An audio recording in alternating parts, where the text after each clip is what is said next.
Hi, Ann Laughlin, Beacon of Hope Women's Outreach, and I'm still working on Chapter 1 and trying to continue, just finishing this because 5 minutes runs real fast. Anyway, the big room at the end of the house has a window the whole size of the wall, looking out on the lake. The downstairs was used as storage because the house was ultimately built into a hillside, and the downstairs was not good enough to use as living space. In other words, there were many stairs to get anywhere outside. The house was not bad because we were warm and cozy. And there were enough military bunk beds to every child had a bed. And yeah, I'm still fighting with not having any glasses to work with reading. So pardon me when I pause. And yes, when I look up, I'm checking my time to make sure I'm not running out of time on you. The problem with what happens behind doors is that your family can also be part of your enemy. And that's where the name of the chapter comes from. My mother drank and brought men home while my father was overseas. My parents had the agreement of when my father was home and the two were going out for a night, my mother could dance with anyone as long as she always went home with my dad.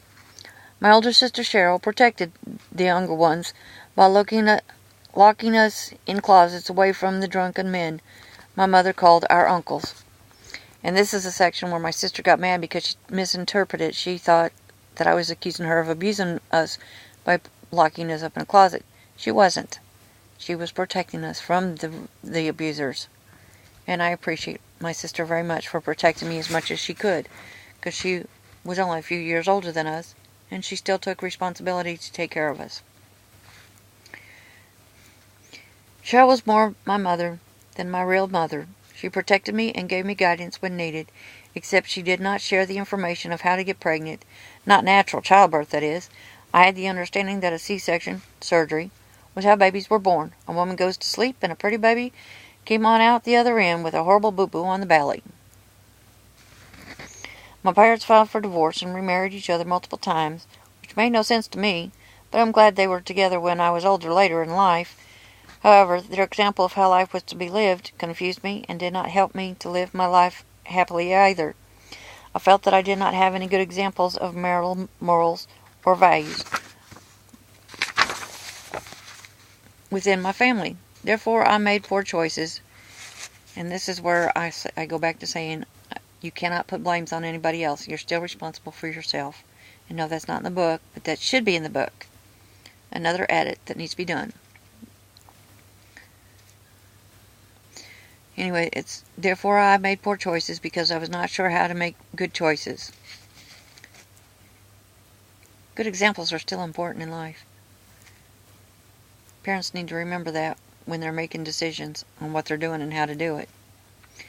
Every time my parents separated, they would split us children up amongst relatives. I was always sent to my Uncle John, and he sexually abused me starting at the age of 3. And I'm not truly sure about 3. It may have been younger. But it doesn't matter how old I was. The fact was he did it. I was still in diapers. That much I remember. He quit when he married a Vietnamese woman and had a family with her. My childhood was not so unusual for children from large families that lived in the country, and the parents had marital problems. At least that's how I thought back then. Growing up, I've learned differently. Education has taught me even more. Well, my 5 minutes is almost here, so I'm really not going to continue with this chapter because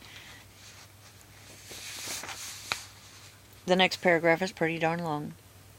So, God bless, and I'll continue reading my book on the next video.